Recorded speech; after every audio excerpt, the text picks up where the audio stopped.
Olá, estamos começando mais um episódio do Saúde e Bem-Estar Podcast. Eu sou Jefferson Cunha, médico e host do programa. Hoje, então, falaremos sobre cabelos.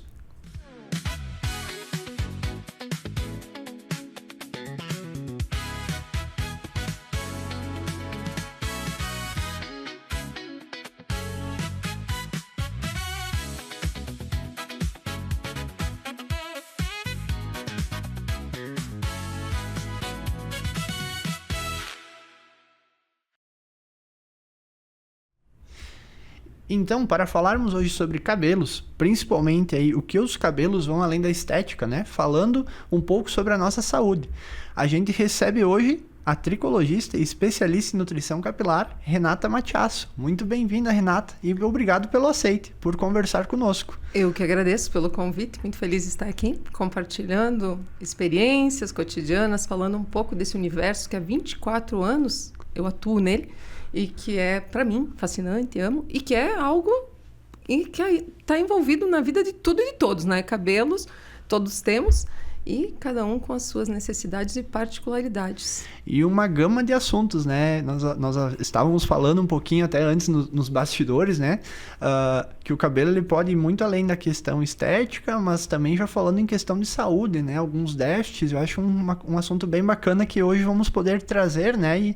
E até sanar dúvidas, né? Que no dia a dia acaba surgindo. Mas gostaria de te presentear, então, com um presente, né? E agradecer aos nossos patrocinadores, né? Os nossos apoiadores do programa, né? Que é o Laboratório Ticiane, o Soluzione Imóveis, a Deliciare, o HCR, a Imunize Vacinas, Dr. Rodrigo Balotin Urologia, Dr. Pedro Bittencourt Cardiologia e a GSB Áudio e Vídeo. Então, como forma de agradecimento, gostaria de entregar um presente da tua rádio aqui num dos nossos patrocinadores, que é a Deliciare. Olha, muito obrigada. E vamos ver o que tem, né? Posso abrir aí, então? Vou dar um minutinho para mim abrir e dar uma olhadinha o que a gente tem aqui. Adoro. Kit saudável. Amo.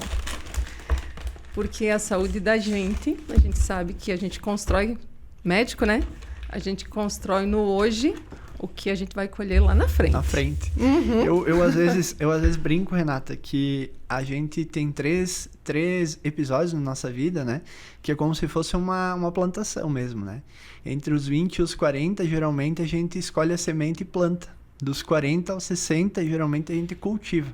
E a partir dos 60 começam a vir as colheitas, né? Não que a gente não possa sempre estar plantando, mas o quanto mais cedo a gente colher, plantar e cultivar os bons hábitos, né? A colheita lá na frente será melhor.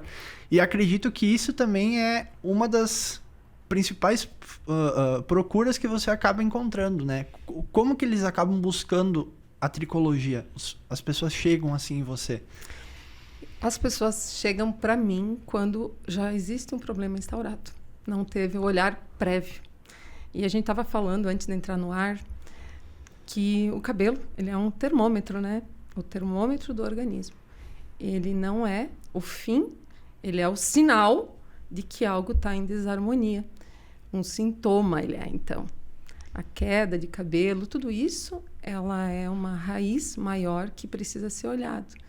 E aí os cuidados que não aconteceram, situações diversas aí que a gente vai estar aprofundando, é que vão trazer o acometimento, seja a queda capilar, os problemas de couro cabeludo, tudo isso que envolve.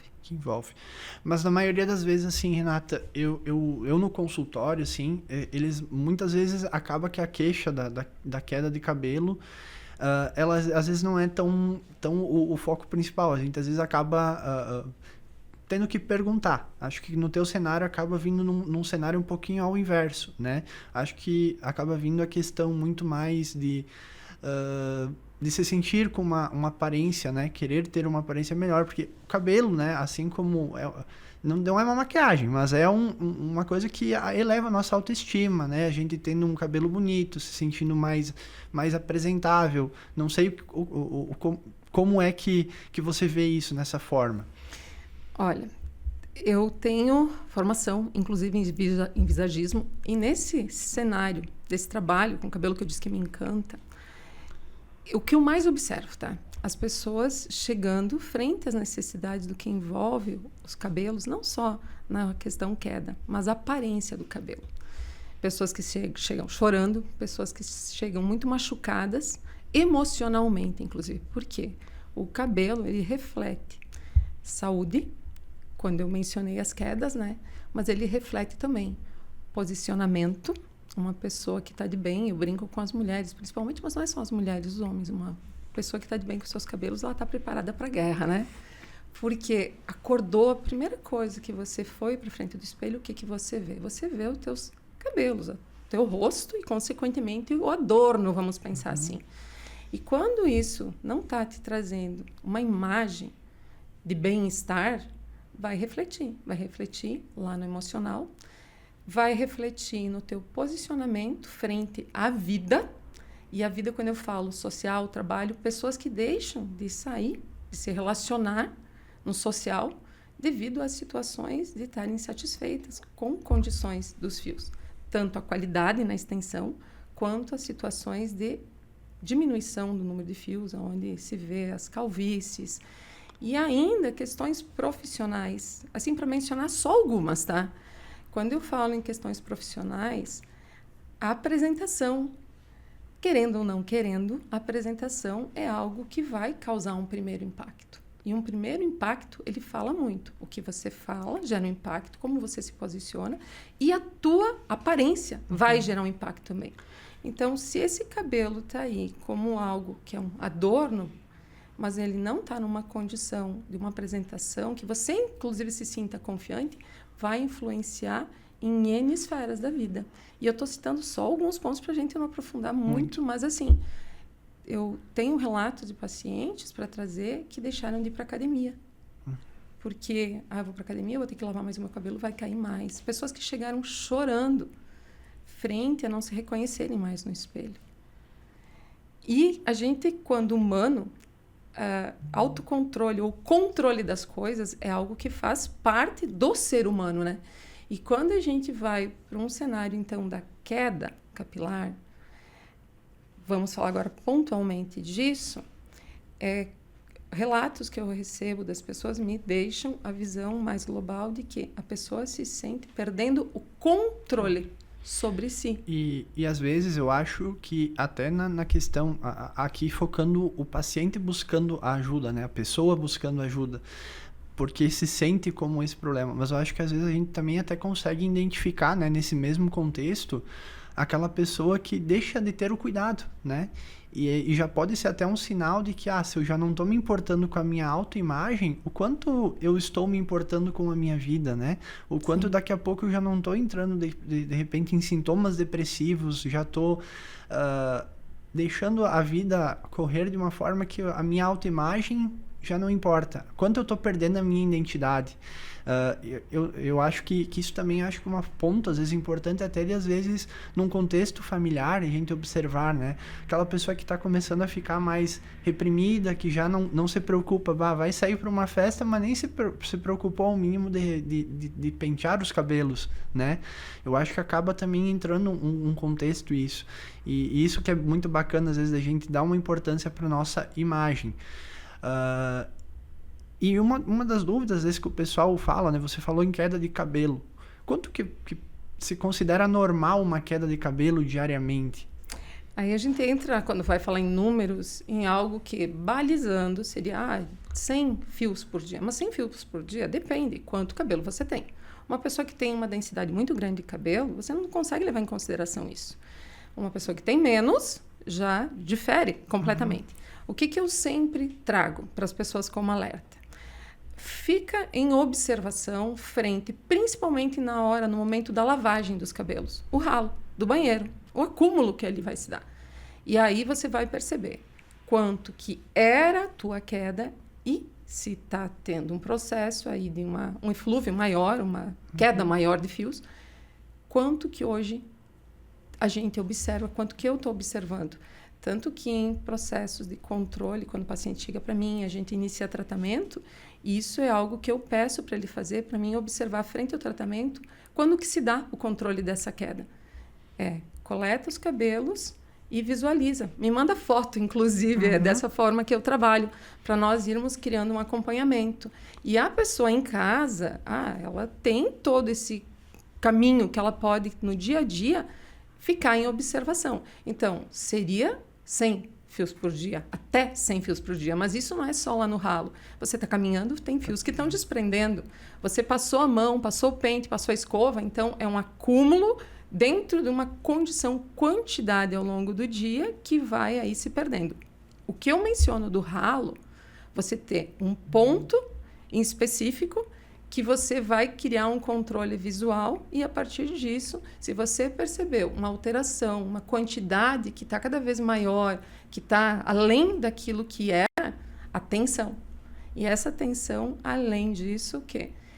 40, 30, 40, 45 dias. Perdura, além disso, até 30, 40, 45 dias, até se considera aguardar. Mais que isso, é entender o que o teu organismo está te avisando. Através dos cabelos. Isso, que é um tecido não vital, então tem algum déficit, tem alguma alteração metabólica, tem alguma situação que está sendo gatilho para essa queda e que, quando não olhada, o cabelo está sendo o primeiro sinalizador, o grito de alerta. Quando não olhado, quando não resolvido, vai trazer outros implicantes nas questões de saúde. Isso que é o que eu acho que é o bacana, né? Por isso que eu disse, o cenário, né, na parte médica e na tricologia, acho que é diferente, mas se convergem, né? Porque, assim, às vezes, na consulta, a gente às vezes tem que esmiuçar. Tá tendo perda de cabelo, tá tendo unha quebradiça, são sintomas, porque são tecidos que nem você disse, não são vitalizados, né? Então, o nosso corpo mesmo não vai mandando nutrientes para ele quando está em déficit, porque ele vai priorizar tecidos vitalizados, coração, fígado, rins, né, pele. E entender, então, às vezes, que o cabelo é um sinal de alerta, né? Às vezes, é muito bacana isso, porque às vezes as pessoas acham queda de cabelo algo normal, né? Óbvio que tem a quantidade mínima, né? Que, como você bem explicou, mas os sinais de alerta, então podemos dizer que muitas vezes pode começar no cabelo, né? Não obviamente só para nutrientes, mas por questões emocionais, por questões de estresse, né? E isso que acaba indo na convergência entre os dois cenários, né? E você tem percebido isso aumentado agora nessa questão de restrições de dieta, na questão de as pessoas estão cada vez menos ingerindo alimentos mais naturais, né? A gente vê que, até pela questão de tempo, né? Acaba sendo muito mais industrializados, o fornecimento ali de alimentos in natura, que tenham todos os nutrientes, acaba não sendo suficiente. Como é que está sendo no teu dia a dia? A alimentação, ao longo dos anos, ela passou por mudanças. E nesse passar por mudanças, a gente sabe o quanto o industrializado está aí. E a perspectiva de você ter, através dessa alimentação tão industrializada, nutrientes que vão realmente nutrir o organismo, ela é muito ínfima em relação ao que era e o que há possibilidade se você voltar a ter uma alimentação mais natural, mais orgânica, mais direcional. Então, essa alimentação acaba assim. A gente trabalha pautada em exames, peço exames, vitaminas, minerais e outros perfis que são aí necessários. E quando eu recebo esses exames, cada vez mais me surpreende o quão aqueles exames falam, porque o exame fala, né, doutor? O exame fala, ele conta a história do organismo. Na anamnese, às vezes as pessoas se surpreendem quando eu digo que tem que se organizar a minha agenda, a agenda do paciente, para umas 2 horas, de 1h30 até umas 2 horas de tempo. Mas por que tudo isso? Porque eu preciso entender os hábitos. Não é só. O exame ele vai só me trazer, aí pontualmente, o que aquela anamnese já estava me sinalizando. Tanto que posso trazer um caso aqui, que eu recebi ótimo. Os exames agora de manhã. Eu amo às vezes, compartilhar casos, porque às vezes a gente ouve assim, algo que se identifica, né? Vai e percebe que não é uma coisa, às vezes, pontual. São muitas pessoas no dia a dia que vivem com isso. Eu acho que às vezes nós podermos compartilhar casos assim são ótimos exemplos para, às vezes, a gente parar e refletir. Eu acho que isso está acontecendo comigo também. Enriquece, eu acho que conecta as pessoas, né? Uhum.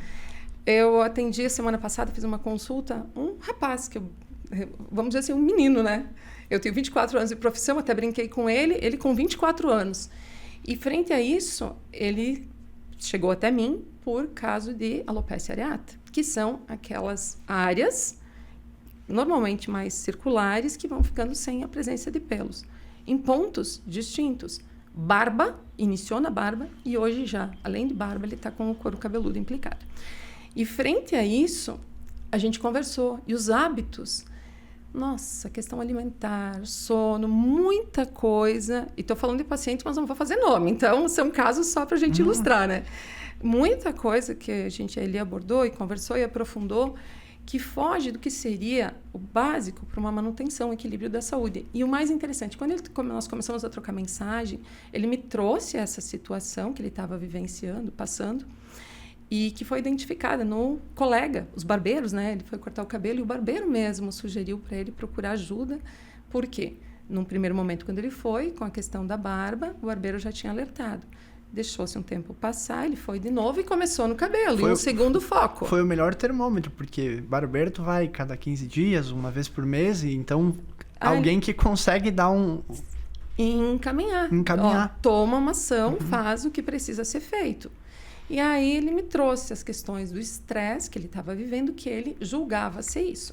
Quando a gente olha para as questões frente à avaliação, anamnésia, consulta, sim, tem questões pontuais, particulares, de pontos de estresse, mas mediante a alimentação, a parte nutritiva, os hábitos, inclusive, porque não é só a nutrição.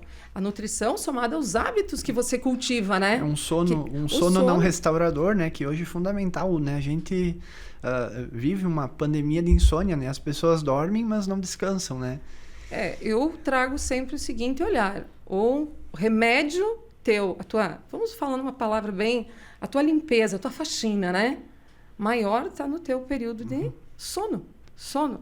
E aí, hábitos aí todos deturpados, alimentação equivocada. E frente a isso, eu disse, olha, eu estou te ouvindo, frente a isso já começam mudanças aqui, necessita mudar. Daí até ele brincou comigo, nossa, eu vou ter que mudar praticamente tudo. Eu digo, você não vai conseguir implementar tudo. Mas tudo que você implementar... vai ser um ganho. Já vai ser um ganho. Isso aí, pontualmente. Porque não adianta. Se você quiser fazer uma mudança de 360 de agora para daqui a um minuto, você não sustenta. Mas então, vários pontos anotados e pedir, olha isso e frente a isso, procura ao máximo. Mas os teus exames vão falar e vai vir. Não é que eu queira estar aí te trazendo. Mas frente ao que eu estou observando, vai vir déficits. E um dos déficits, que agora já até falei, troquei mensagem com ele cedinho de manhã, induzir algo natural para ele procurar implementar, num primeiro momento, o selênio, que é um exame muito pouco normalmente pedido, que a gente até conversou um pouquinho antes, né? Acaba e um selênio baixíssimo. Desculpa que eu lhe cortei. Não, imagina. Eu que às vezes vou tentando...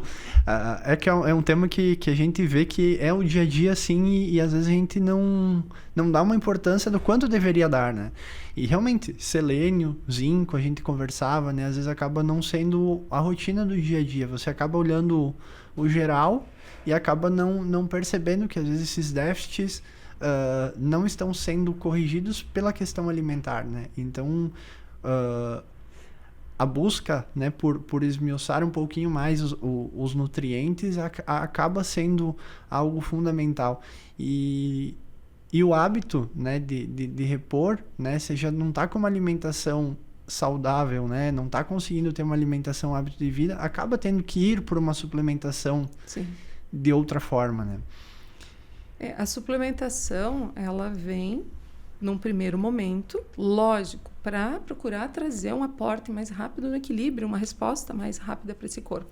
Mas isso não isola, que isso eu sempre procuro trazer para os pacientes. A necessidade de ajustes, mudanças de hábitos, porque aí é aquela perspectiva. Você pode viver com a suplementação? Pode, mas o que você vai fazer de cabível para a tua vida no cenário assim, de hábitos diários, cotidianos, alimentares, porque o nosso alimento ele pode ser o nosso remédio ou o nosso veneno, né?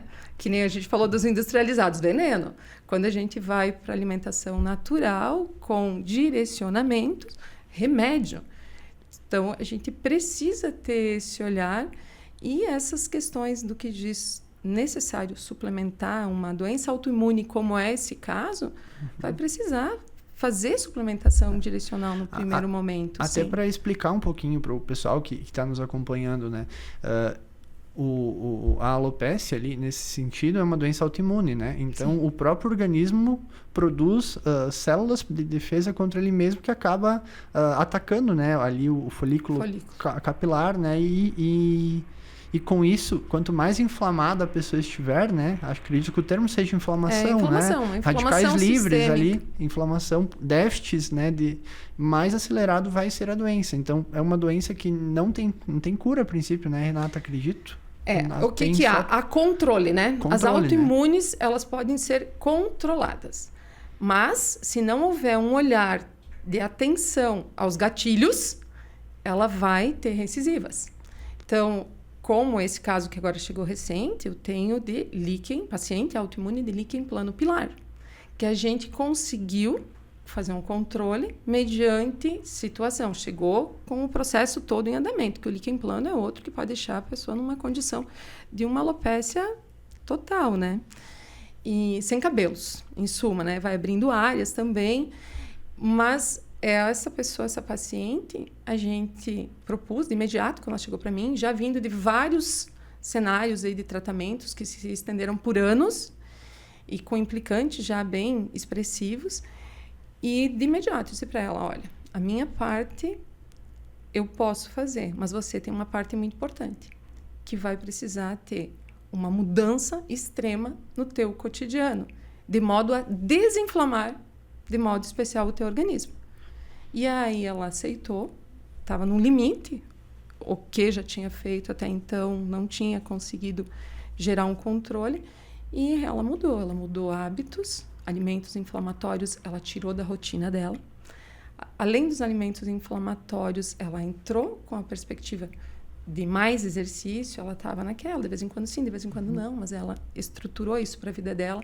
E hoje, além da gente ter o controle, o quadro estabilizado, eu tenho um ganho que me deixa muito feliz, que eu vejo nela, e que ela me traz, né? Que essa mudança que se fez decorrente da doença dela foi algo que se estendeu para a família, porque ela levou esses hábitos, implementou para ela, mas estendeu para a família, uma família, marido, mais 2 filhas, e frequentemente ela me traz o quanto isso foi significativo para eles, quando família. Porque tudo que você fizer para o teu benefício, que você puder levar para outros, que sejam os familiares, que é quem a gente ama, né? Glória, né? Eu vivi muito na minha vida, então só mudando um pouquinho, essa questão de frente a necessidades da vida, inclusive na gestação. Vou só falar um detalhe meu mesmo, particular. Eu tive diabetes gestacional. E nesse teu diabetes gestacional, eu tenho família com... Eu estou tomando uma aguinha aqui, obrigada, doutor. Eu tenho um histórico familiar de diabéticos, de vó para mãe, para tios. E quando eu olho para essa situação que eu vivi, veio o alerta. Ó, tá aqui. O que eu vou fazer com isso? Eu quero chegar lá e estar numa idade... Voltando ao que a gente começou, né, no assunto, e a gente vai e volta. Ou o que eu vou fazer com isso? Hoje eu tenho um controle alimentar, cuidados, atenção à saúde, porque eu não quero ser uma diabética. Então, o fator genético está aqui. Mas o que eu faço com isso? No caso de uma autoimune, tem a situação de controle. Eu quero continuar e ter um avanço do quadro, ou eu vou me dispor a fazer o que precisa ser feito para controlar? Se a dor da queda está ali, que te deixa emocionalmente frágil, que te deixa abalado, ok, isso é uma dor. Mas eu tenho a opção de viver uma outra dor, que é eu mudar os meus hábitos, que não é fácil, eu me dispor a fazer uma mudança no cotidiano, que num primeiro momento vai ser difícil, não vou conseguir fazer tudo, mas eu vou me empenhar ao máximo. E aí, a partir disso, qual a dor que eu escolho? Essa, permanecer nela, ou essa que vai me trazer mais saúde, bem-estar e controle de um problema que está aí vigente? E eu falo dessa forma com os pacientes. Às vezes eles me olham meio assustados, mas a gente tem que ser realista. Não, e é fantástico, porque você pega um problema que realmente está acontecendo e que não é o foco principal dele, mas indiretamente a dor que ele está sentindo é em decorrência de todos aqueles outros problemas que naquele momento o alerta é o cabelo. Mas, né, mais pra frente, se ele não tiver toda a mudança, que é o objetivo inicial agora é o cabelo, mais pra frente vai ter todo um outro problema metabólico que vai ser muito mais impactante na questão de saúde metabólica dele, né? Hoje, né, a gente até estava conversando antes, né? Metas, né? Hoje a gente pega, às vezes, exames laboratoriais, né? Vê ali referências, né? Mas hoje um exemplo, a vitamina B12, né? Nós havíamos comentado. Você vai pegar um exame laboratorial, ele está entre 180 a 1000, né? 900, dependendo do laboratório. Sim. Mas aí é um número, né? Você tem que ver o paciente como um todo, entendê-lo, né? Qual que é o número desse paciente? Ele está com 180 ali, mas ele está com déficit de memória, ele está com aumento de queda de cabelo. Se você for ver o valor de referência ali do laboratório, ele está dentro do esperado, mas ele está totalmente disfuncionado, né? E isso também a gente às vezes acaba identificando até no cabelo, né? Como você disse. E além da B12, do zinco, quais são os principais assim, elementos, né, que você vê que do próprio selênio que a gente às vezes necessita mais uma investigação mais aprofundada? Chave básica, então. Falou da B12, vamos para B9, né? No complexo B, a gente tem a B9 e a B6, que também são importantíssimas quando a gente fala em ciclo capilar e saúde. Eu nunca deixo escapar esse gancho. Ciclo capilar diz respeito à saúde como um todo. É um alerta, é um sinalizador. Não. E é muito importante isso. Por isso que eu acho que o tema, ele quando a gente começou a conversar da pauta, eu disse, olha, eu acho que é um foco muito bacana, porque a gente tem que olhar o cabelo como realmente um sinal de alerta. E a gente às vezes deixa de ver o estresse, né? A parte metabólica, a parte de cortisol elevado por causa dos hormonais. Então, a gente às vezes olha numa parte de saúde pensando só em doença, mas às vezes o cabelo ele é o estético, mas ele está dando um sinal de alerta, né? Então, esse gancho está muito bacana, muito legal.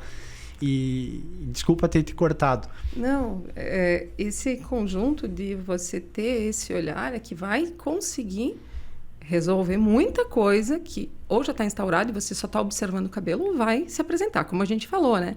E aí no complexo B, a gente sabe que tem todas as outras B, né? Mas essas três de modo especial. E quando a gente vai para os minerais, ferro, ferritina, zinco, selênio e o cobre. Alerta, alerta, atenção e um olhar. E o magnésio, né? Então aí a gente tem esses também a serem olhados com profundidade. E aqui agora para fechar a cereja do bolo, a vitamina D. A vitamina D para a parte imune. E não é só o imune, é o metabolismo como um todo. Ela é o ouro. E esse ouro... Sempre em déficit, né? Sempre em déficit. Que bom que o senhor complementou. Não, assim, é impressionante, assim, a gente...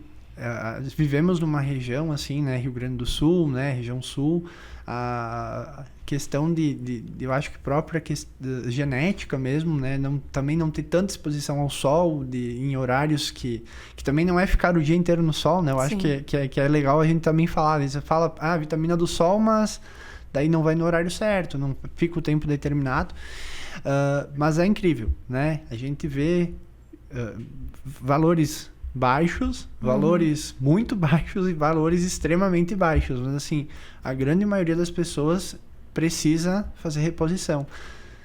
Eu até, o senhor é da área médica, né? Mas uma observação.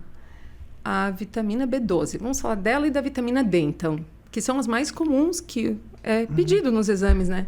Essas duas, se mantidas sob um olhar controle, iriam precaver muitas situações de doenças que depois as pessoas vão para consultório para tratar a doença, não é? Hoje, por exemplo, a D, a gente fala muito, tá falando agora em cabelo, né? Mas a D, num jovem, né, que tá com ela baixa, ela vai ter um metabolismo ósseo muito menor, então vai chegar com uns 50 anos, ali, principalmente mulher, questão hormonal de novo, entrar na menopausa, um risco enorme de osteopenia, osteoporose, cai, fratura.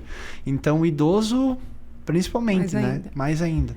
Eu brinco, uma alusão minha, assim, mas uma brincadeira no sentido que a D e a B12, ela deveria ser dada pelo Sistema Único de Saúde como precaução para gastos menores lá na frente no tratar a doença. A gente não tem vacinas? Tem vacinas. Exato.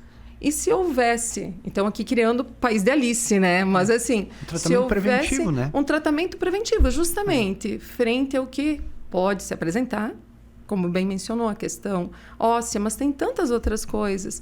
E esses déficits que a gente observa, como eu falei, a cereja do bolo na vitamina D, não negligenciando as outras, tá? Mas a vitamina D, ela baixa, as observações que você trouxe aí, baixíssimas. E olha lá quando tem um índice mediano. Mas quando a gente fala naquele extremo de quartil, né? Um índice que seria o sonho, 60, 70, olha lá, 80... Quem que chega no consultório com isso? Não, eu já cheguei a ver a mais baixa de vitamina D, 6. Eu tive 14 nas minhas mãos, mais baixa. Mas 6 assim, realmente. Mas assim, geralmente a média 19, 20, Sim. 24... Que é limítrofe, é o mínimo. Né? E aí as pessoas, o que me chama a atenção, assim, quando as pessoas olham os exames, quando está dentro daquele parâmetro laboratorial, a ilusão, vamos trazer isso, acho que eu vou usar essa palavra, né? De que, eu tenho aqui no limítrofe do exame 19 a 70, por exemplo, né? Mas eu estou em 19, então tá bom. Eu estou em 20, era 19, tá bom. Você está num extremo, você está no limiar, no limite mínimo da falta. Vamos falar assim, que eu acho que fica mais claro. Então, não está bom. Eu acabo trazendo isso. Pode até não ter os sintomas, como o doutor bem trouxe, né? Tem que olhar a questão dos sintomas. Pode não ter ainda o sintoma, mas o sintoma muito provavelmente vai vir. E o primeiro vai ser no couro cabeludo, nos cabelos. E daí é o tempo de agir. O mais breve possível. Por quê? Porque quando acontece... O mais breve possível, porque quando acontece a queda, por exemplo, ou dor no couro cabeludo, inflamação nesse couro cabeludo, a coceira... Quando aqui o couro cabeludo já está gritando, não é que hoje começou o meu déficit. O couro cabeludo, ele é responsivo a 2, 3 meses antes. Então, toda queda que começar a acontecer, o agente pontual causador... ele começou a sinalizar, dar ali dentro do organismo a sua resposta, o seu grito, 2, 3 meses antes. E aí o ciclo capilar, ele até ser impactado e passar pelo processo que envolve ele dentro do que é técnico, né? Ele vai demorar ainda esse período, 2 a 3 meses para o fio desprender, quando a gente fala de uma queda. Então, não é que o déficit hoje começou a cair meu cabelo. Não, o teu corpo já está sentindo. O teu cabelo só está avisando que 2, 3 meses antes você já estava lá com uma situação, problema sinalizado. E a B12 mesmo caminho, né? B12, todas essas que eu mencionei. Quando houver um déficit, todas elas, de diferentes formas, vão gerando implicante. E quando a gente pega a situação onde... tem déficit, não apenas de uma, somatórios. Porque, inclusive, quando há déficit extremado em algumas situações, essa situação já vai implicar na outra. E forma o quê? Toda uma corrente, né? Um implicante frente ao outro que vai somatizando ainda mais um contexto, muitas vezes, de problema. É uma cascata. Uma cascata. Um efeito dominó, né? Uma pecinha vai derrubando as outras. Corrente, cascata, efeito dominó, mas é isso aí.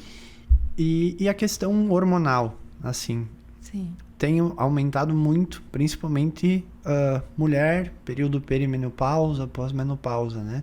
Eu vejo, assim, uma questão muito, tanto de transtorno, né, ali de hormonal, assim, vamos dizer, começa os desequilíbrios, né?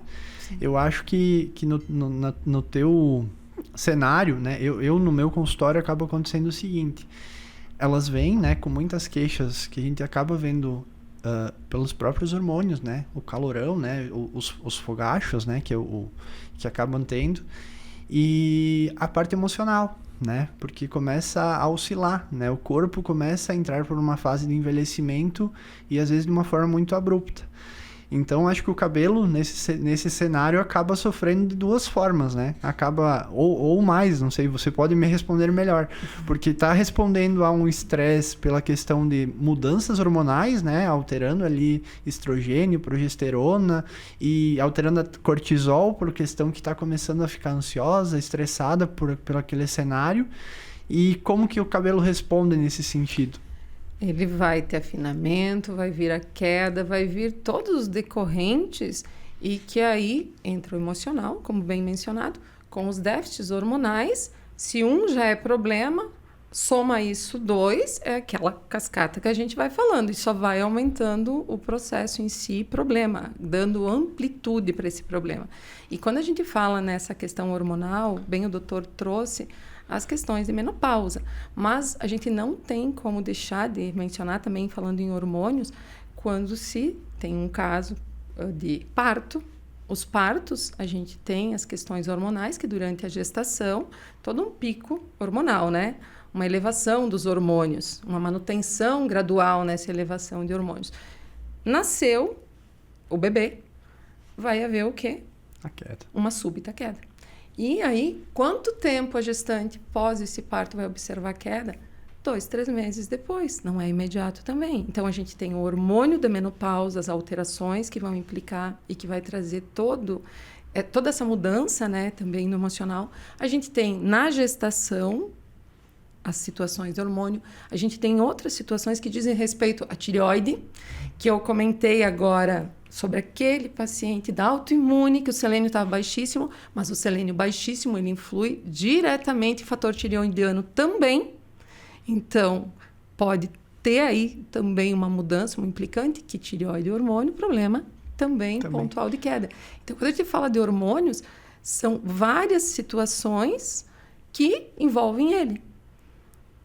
E a tireoide, bem lembrado, porque a tireoide, eu foquei na mulher, porque a mulher, eu falo, as mulheres são guerreiras, né? Porque muitas questões sempre acontecem com as mulheres, né? Desequilíbrio, não que o homem não sofra, né? Tem hoje a andropausa na parte do homem, né? Sim. Que é a menopausa na mulher, alterações ali da questão do ciclo, e a andropausa no homem.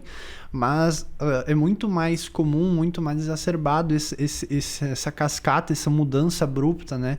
E a mulher sofrendo sempre, né? Essa questão de mudança de estrogênio, estradiol e progesterona e toda a cascata ali hormonal. Mas a tireoide também é uma coisa que muitas vezes a gente vê em todas as faixas etárias, né? Sim. Inclusive até crianças, é mais raro, mas pode ter crianças. Não sei se no teu cenário às vezes acontece de virem crianças com queda de cabelo. Eu tive casos no consultório de adolescentes, né? Que até foi difícil identificar a causa. Elas vieram realmente porque as mães estavam preocupadas, porque estavam ganhando um certo aumento aí na queda e acabaram procurando pensando que era algum realmente distúrbio metabólico. E a gente às vezes acaba vendo na adolescência, às vezes um cenário disso. Não sei se tem alguma explicação na parte da tricologia, se é realmente apenas pela questão que também está mudando hormônios, se é o estresse da questão de mudando aí da questão da juventude, indo para uma vida adulta. A questão adolescente tem o hormônio, somado ao hormônio, quando você vai, porque é uma mudança também bem expressiva, né? E quando vai para exames, muitas vezes somatório. Déficits que a gente observa, nutricional, questões metabólicas ali, que vão estar em conjunto com o hormônio. Mas aqui a gente falou adolescente, então só para correlacionar, que tem as duas coisas que acabam se somando. Mas isso de observar nas questões de comparativo, exames, clínica, quando faz a parte de anamnese, o somatório de coisas é o mais corriqueiro. E aí é aquilo que eu mencionei. Quais são os gatilhos que estão te trazendo o problema? E o que vai ser feito frente a isso? E ajustes do que os exames falaram, pontuais, inclusive. Mas crianças, existem situações também menos recorrentes, né? A gente acaba tendo mais atendimento dentro de um cenário aí Adolescente também menos, mas tem o adolescente, a criança menos, mais no cenário de pessoas a partir de 19, 20. E aí segue. Vem as várias faixas etárias, de pessoas mais novas até pessoas aí de melhor idade. E o que cada vez mais a gente consegue conectar, né? Quanto mais hábitos de vida saudáveis, quanto melhor alimentação, quanto melhor sono, menos procuras, né? Mas quanto mais a gente vai envelhecendo com hábitos inadequados, a população, né? O número de pessoas que vão ter esse problema lá na frente com 50, 60, 40 anos vai aumentando.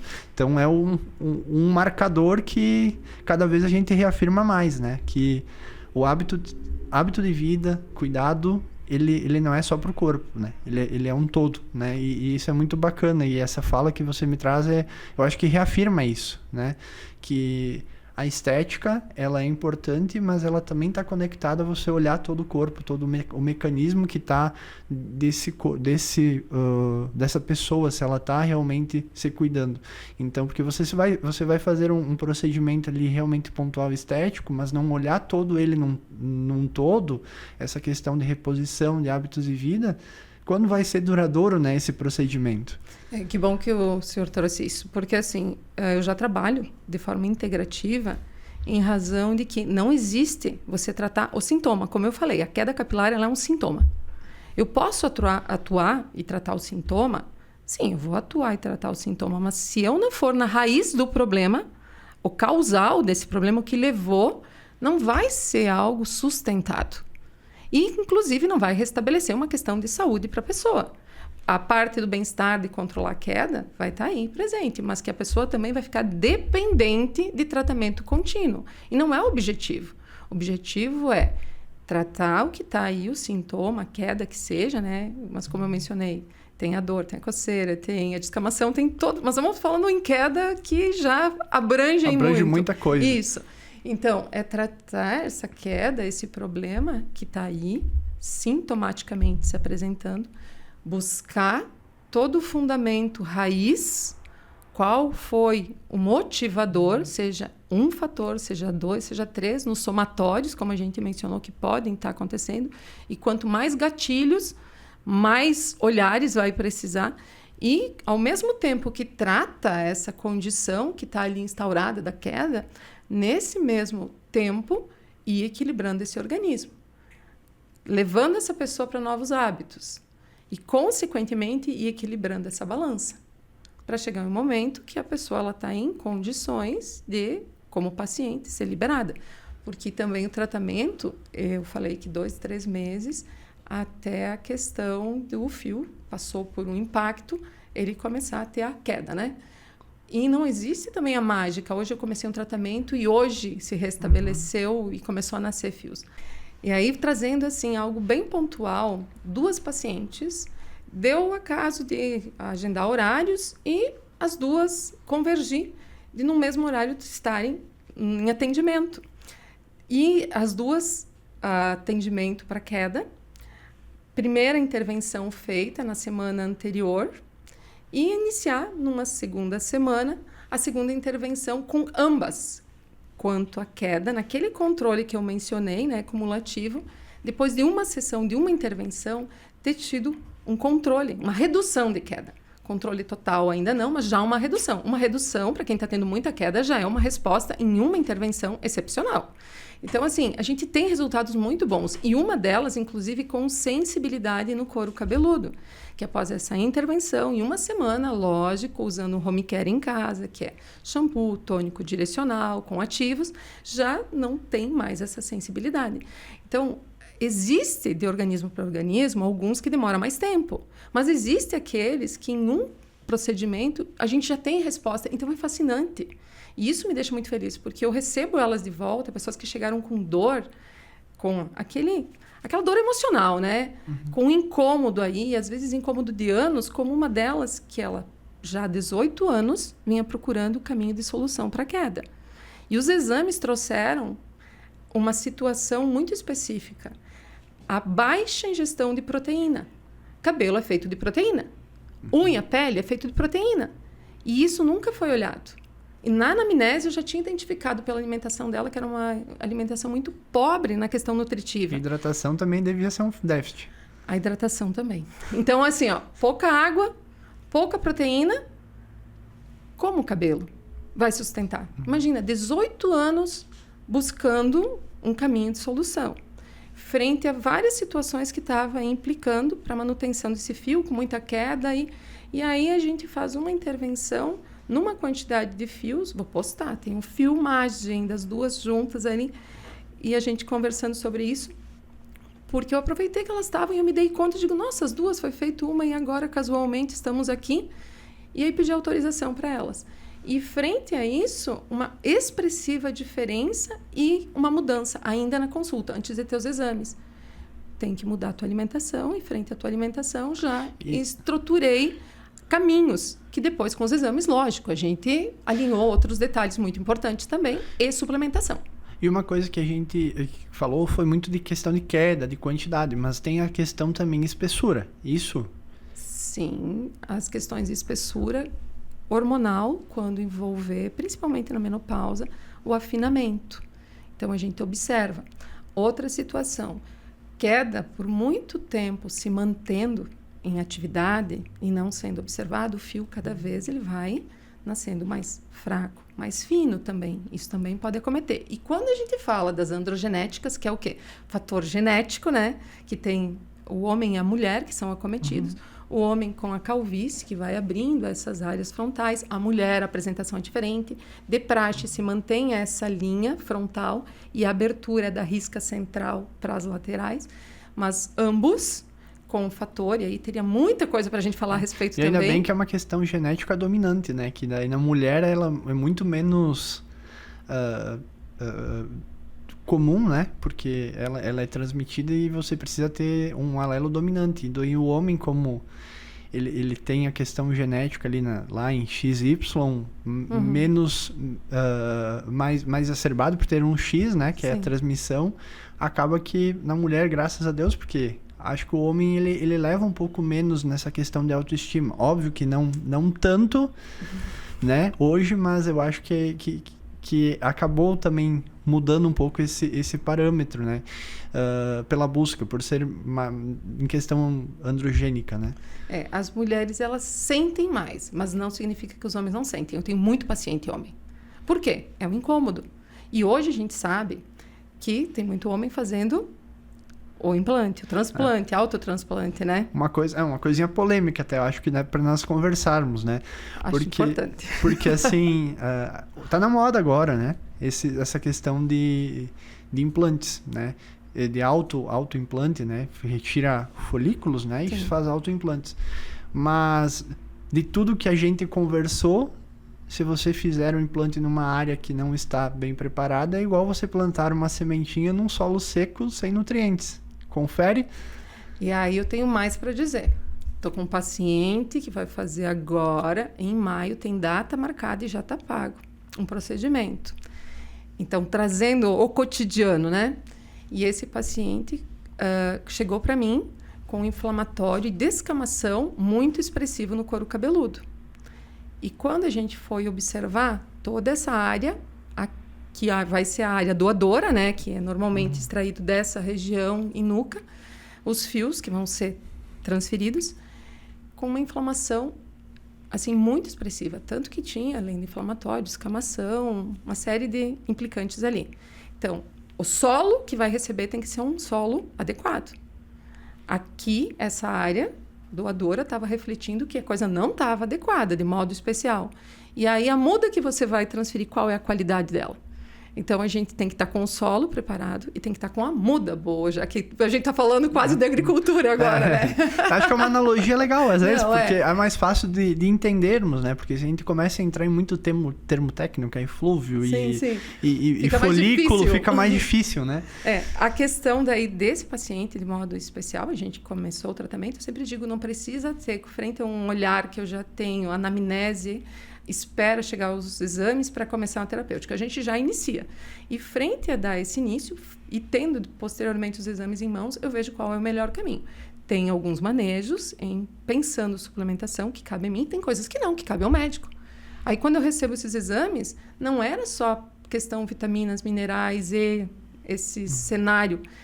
Era perfil que envolvia colesterol, um LDL altíssimo, a questão tireoidiana com alteração, eu faço encaminhamento, tá? Ele tem consulta marcada, hoje, por sinal, com médico endócrino. Por quê? É um conjunto muito amplo. Eu faço o que cabe a mim e tem situações que é um trabalho em equipe. Um trabalho que tem que ser multidisciplinar. E quando se fala nessa questão de transferência, autotransplante, implante, o olhar para esse cenário metabólico, todo o organismo, como é que ele se encontra, é chave primordial. E um detalhe importante que eu quero trazer aqui como alerta, que as pessoas não estão dando atenção. O preparar esse terreno, importante, para a implantação ocorrer de forma satisfatória e para a área doadora, os folículos estarem com saúde, estarem aptos para a transferência. E as pessoas, os homens e mulheres, porque mulheres também podem fazer, né? E não é só cabelo, dá para fazer sobrancelha, utilizando fios. Então, assim, seria algo, barba, muito amplo, algo só pontual para se falar sobre isso. Mas as pessoas, elas não estão considerando que se há uma androgenia e hoje for feita uma transferência de fios, que é até um determinado número que pode ser transferido, certo? Então, a pessoa tem ainda uma quantidade de cabelo, o homem tem, vamos falar então do homem, uma quantidade de cabelo, mas ele tem um déficit que está incomodando e ele vai fazer a aplicação. Vai fechar entradas, se tem uma área que está começando a abrir, vai implantar nessas áreas que estão mais acometidas. Porém, aqueles fios que estão ali ainda permanecem antes da transferência aqui, que você, quando o homem tem, e quando mulher também, se não houver um controle pós, aqueles vão continuar no processo de miniaturização. Eles vão continuar na evolução da queda. Nunca se viu nenhum calvo nessa região, tanto que é daqui que é feito a doação, né? Porque os receptores que existem nessa região são diferentes daqui. Então, o fio que for transferido dessa área para cá, ele vem com a memória daqui, da área que não tem os receptores para o fator androgênico, né?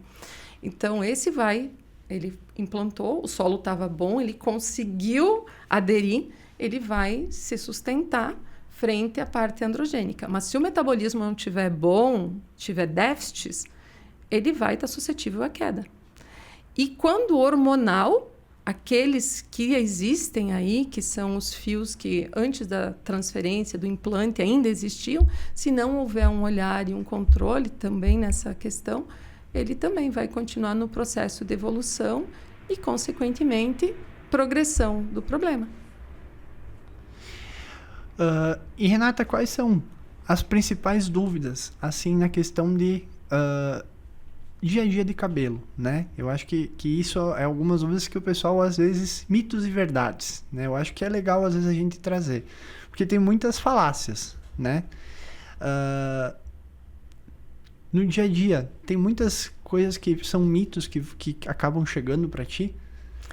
Olha, tem muita coisa, mas de mitos, mas principalmente, deixa eu só trazer um detalhe assim que eu acho que é importante. Pediu de mitos, mas eu acho que o mais grave é o desconhecimento frente a mitos, mas as dicas e receitas que a gente observa.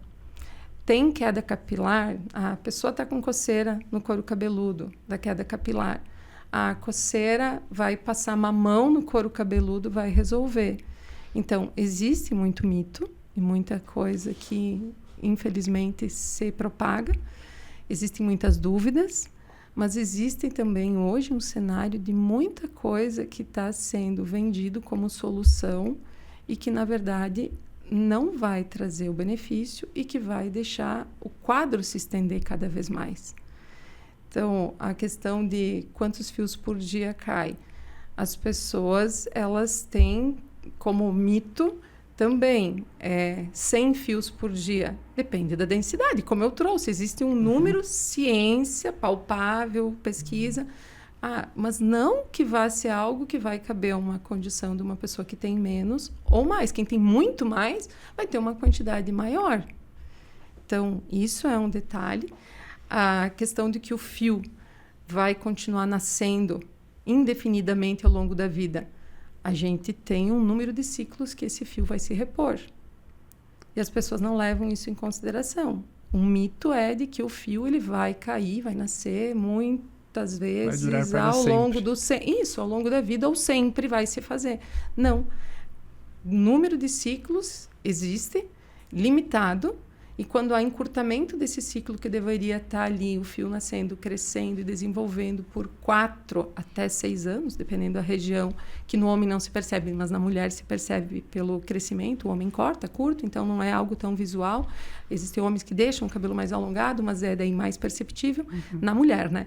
E frente a isso, quando há uma interferência nesse ciclo, que seria 22 a 25 ciclos de repetição, nascimento, crescimento e desenvolvimento ao longo da vida, há um encurtamento. Ao invés de ficar esses anos que eu mencionei, muitas vezes os pacientes chegam para mim com ciclos que a gente vê pelo tamanho do fio que está desprendendo e caindo.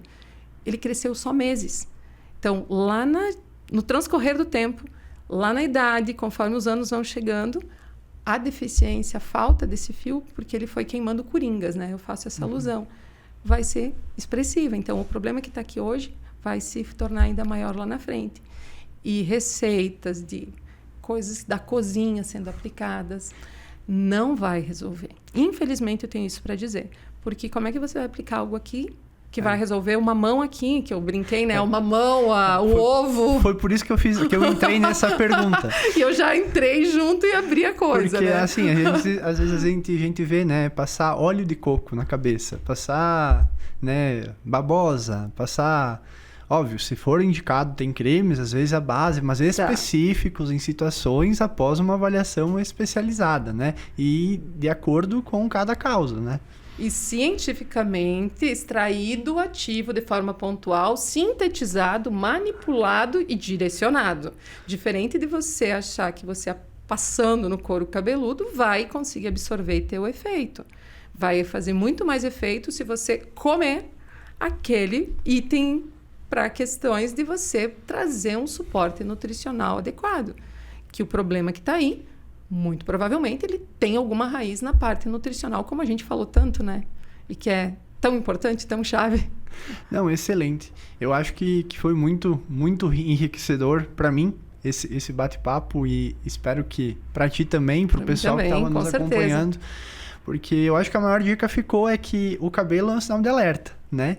Tanto para nossa autoestima, para nossa autoimagem, mas também como uma questão de saúde. E que, às vezes, a busca por uma autoimagem, por um cabelo bonito, por uma aparência, talvez seja um reflexo que o problema está muito maior lá no metabolismo, né? E tudo anda junto, né? Anda em conjunto. Acho que a maior mensagem é que hábito de vida saudável, né? Um acompanhamento preventivo, ele é fundamental. Agradeço, Renata, a tua disponibilidade, o teu convite. Fica aberto para uma próxima conversa, né? Porque os assuntos, eles são... Quando a gente começa a abrir o tema principal, o cabelo, e começa a puxar os emaranhados, aí o assunto vai longo. Não, gratidão mais uma vez, né? Como eu mencionei, aí pelo convite. Lógico, foi muito produtivo para mim. Assim, trouxe muitos olhares, até dentro do que a gente estava conversando antes de entrar no ar também. Só tenho a agradecer a oportunidade, fico à disposição para outros momentos, porque realmente aquilo que a gente comentou e que agora bem trouxe, a gente vai abrindo, vai expandindo, tem tanta coisa que se a gente vai começar a aprofundar, como teve temas aí que eu disse, nem vamos chegar a aprofundar, porque senão já dá muita coisa. Seria um podcast específico só daquele tema. Mas muito feliz com a participação. Gratidão de coração. Então, agradeço, Renata, e gostaria de mais uma vez agradecer aos nossos patrocinadores, ao Ticiane Laboratório, ao Soluzione Móveis, a Deliciare, ao HCR, a Imunize Vacinas, ao Dr. Rodrigo Balotin Urologia, Dr. Pedro Bittencourt Cardiologia e a GSB Áudio e Vídeo. Agradecemos que você nos acompanhou nesse episódio e fiquem prontos que logo teremos outro, com outro assunto para debatermos saúde e bem-estar.